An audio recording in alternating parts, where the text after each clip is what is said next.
Assalamualaikum warahmatullahi wabarakatuh. Selamat datang di pembelajaran daring Bahasa Indonesia kelas 10.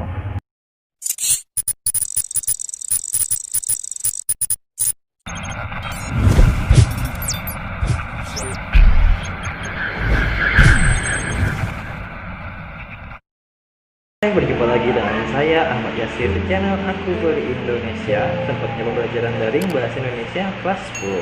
Kali ini kita akan melanjutkan pembelajaran daring kita mengenai teks laporan hasil observasi.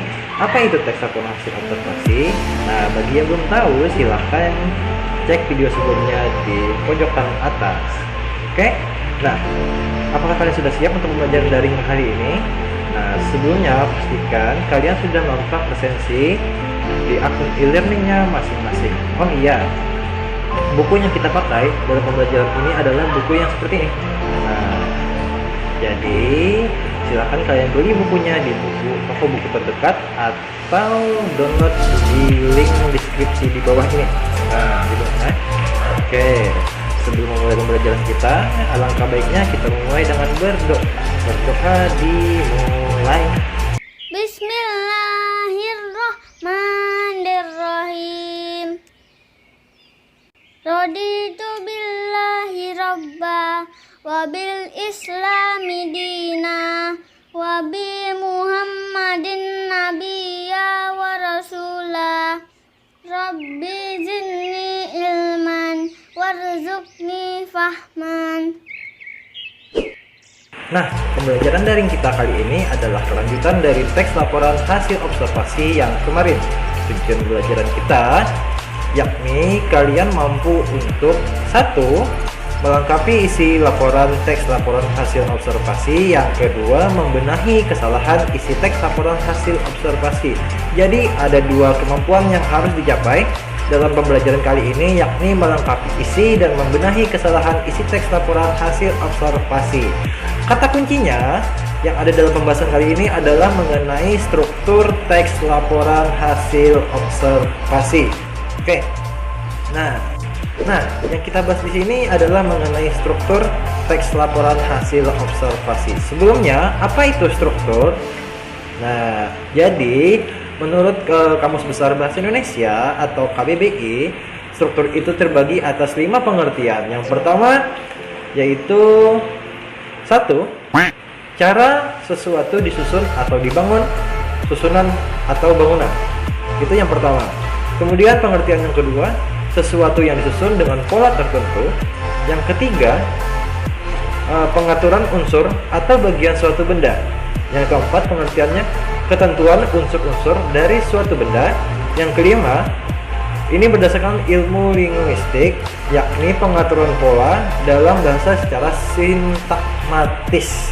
Nah, dari kelima pengertian tadi dapat kita hipotesiskan bahwa struktur itu adalah sebagai pondasi atau kerangka dalam sebuah teks.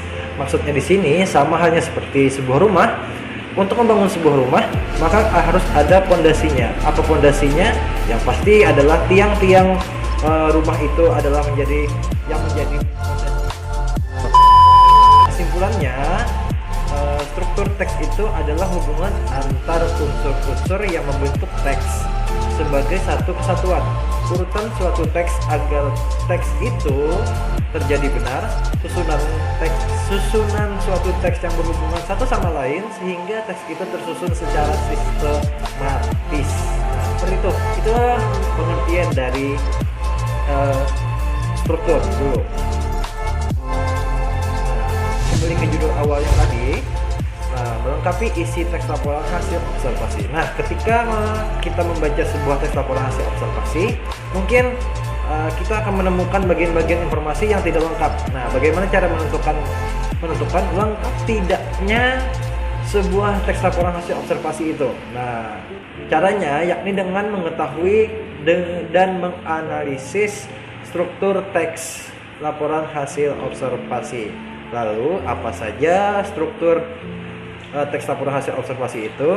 Nah, strukturnya ada 3. Yang pertama, pernyataan umum. Yang kedua, deskripsi bagian.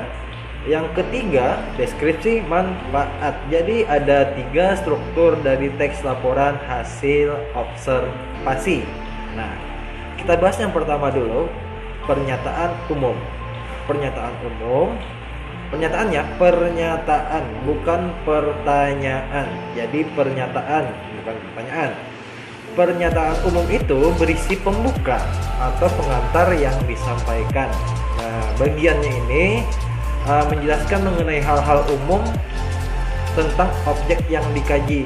Nah, dan penjelasannya itu diolah atau dijabarkan atau di dalam paragraf itu secara garis besar pemahaman, secara garis besar. Jadi pemahaman itu secara garis besar tentang objek yang dikaji, tidak secara rinci. Nah, seperti itu. Itu yang dimaksud dengan pernyataan umum. Nah, yang kedua ada deskripsi bagian. Deskripsi bagian itu berisi penjelasan lebih rinci atau lebih mendetail mengenai objek yang sedang dikaji. Nah, sama halnya seperti teks di video sebelumnya. Nah, paragraf yang menjelaskan mengenai benda di bumi, masih ingat? Nah, paragraf yang menjelaskan benda di bumi terbagi atas 2 macam. Nah, itu paragraf tersebut masuk ke dalam kategori 1, yakni pernyataan umum. Why? Mengapa? Karena di situ menjelaskan secara umum masalah benda yang ada di bumi. Jadi benda itu terbagi 2, benda mati dan benda hidup. Nah, itu secara umumnya. Kemudian, sedangkan paragraf yang kedua, ketiga, dan seterusnya itu masuk kategori 2. Mengapa? Karena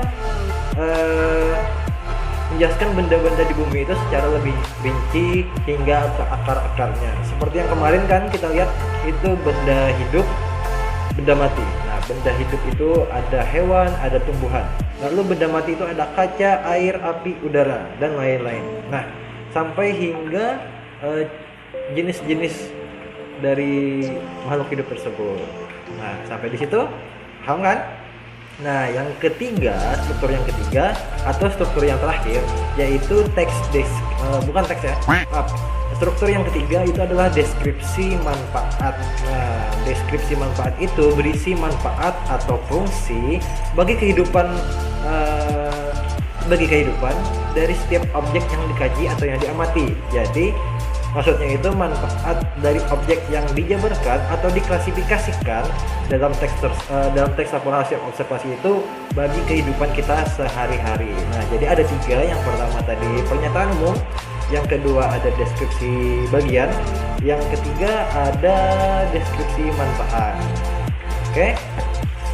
Nah, sebentar lagi kita akan mengklasifikasikan struktur dari teks laporan hasil observasi. Teksnya itu berjudul wayang. Nah, kalau di buku paketnya juga ada yang kalian download ataupun yang kalian beli nanti. Nah, yuk kita simak.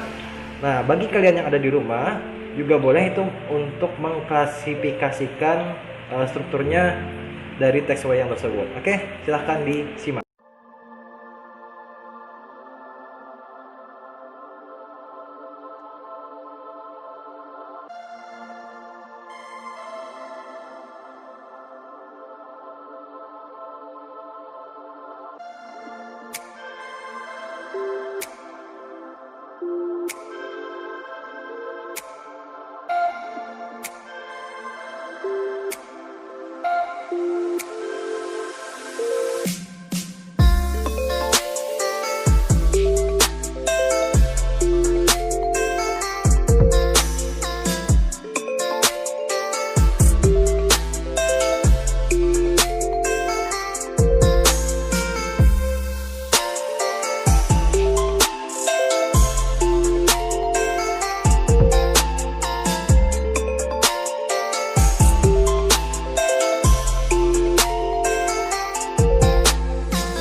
Oke, sudah dibaca?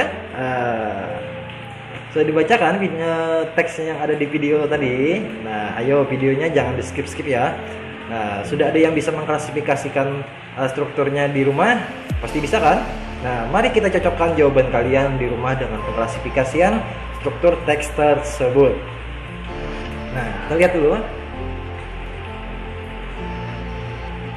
Satu, paragraf 2, dan paragraf yang ketiga. Nah, di sini paragraf 1 dan paragraf 2 di samping ya.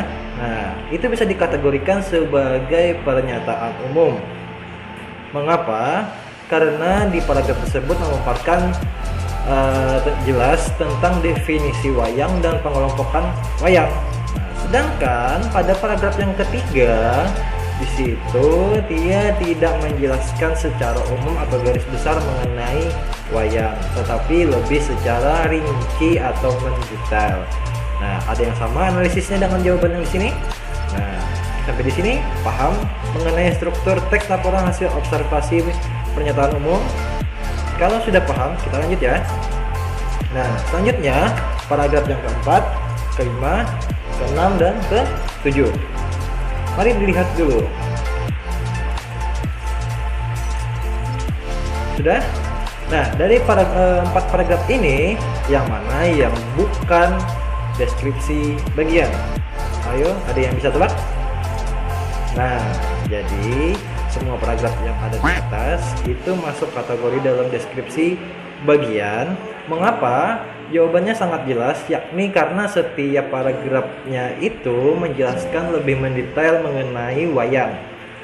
Nah, jadi semua yang ada di sini dari paragraf 4, 5, 6, 7 dan termasuk paragraf yang ketiga tadi itu masuk dalam deskripsi bagian karena ya menjelaskan lebih detail mengenai wayang. Seperti itu. Sampai di sini paham mengenai deskripsi bagian?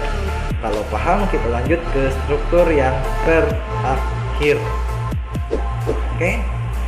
Nah, sisa berapa paragraf yang ada di teks wayang tadi? Ayo, masih ingat? Ada yang menghitung? Ada 1, 2, 3, 4, 5, 6, 7, 8, 9, 10. Nah, jadi ini adalah paragraf yang terakhir atau paragraf yang ke-8. Nah, dalam paragraf ke-8 ini masuk kategori deskripsi manfaat karena sudah jelas di situ tertulisnya manfaat dan fungsi dari wayang. Selain itu, deskripsi manfaat biasanya berada di akhir paragraf. Jadi secara garis besar struktur teks laporan hasil observasi itu bisa dianalisis dengan mudah jika kalian sudah mendapatkan pernyataan umum dan deskripsi manfaat. Dua itu saja dulu, karena pernyataan umum itu posisinya berada di awal paragraf, di paragraf awal. Nah, sedangkan deskripsi manfaat itu ada di paragraf yang terakhir.